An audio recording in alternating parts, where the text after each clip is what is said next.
The Right to Good Life. This is my personal copy. This is based off of, in part, a book that was known as The Science of Getting Rich. But I have made changes to reflect what I have found to be true. I believe in an intelligence, a formless, intelligent, caring presence. God.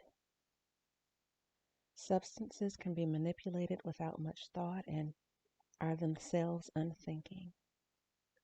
I've also changed wording from rich to unlimited access to and free use of many things, wealth, good life, or abundance, where it felt right to do so.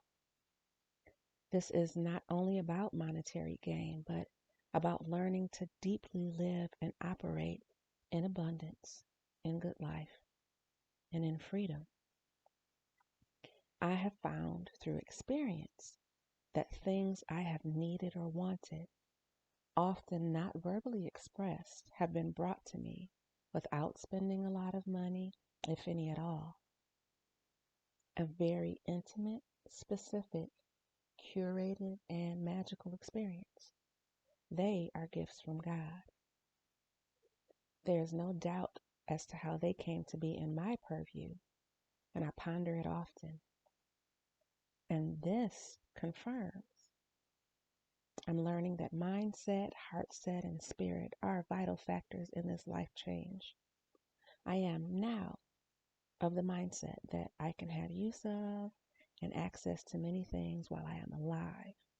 In some cases, that requires ownership, but in others, all that is required is to be open to the various and creative ways and places that this intelligent presence will present and has presented for me to have access to something, use of something, enjoyment of something.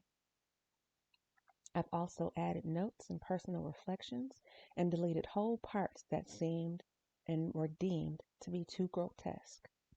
I, as an African American woman, I have to keep in mind that the original book, was written by a white man in an era where they believed themselves to be and violently set themselves up to be the quote unquote lords of the universe, that they had little, if any, compassion for the enslaved and gave even less than a thought to the enslaved Africans, especially in the United States, visiting upon brown people horrific tortures and gluttonous abuses of power in order to maintain their status quo.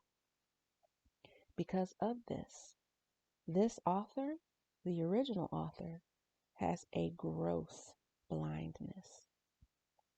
Some sections were so blatantly dismissive and victim shaming as to be taken out entirely.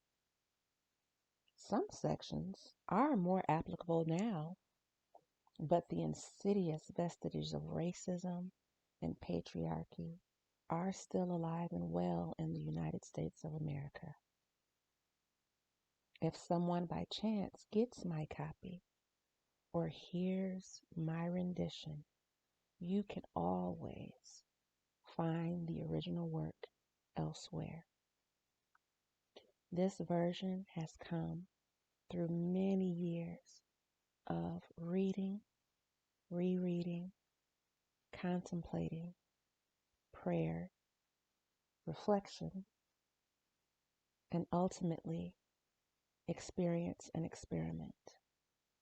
Again, if someone by chance hears this copy or gets a copy of my edits, you can always find the original work elsewhere.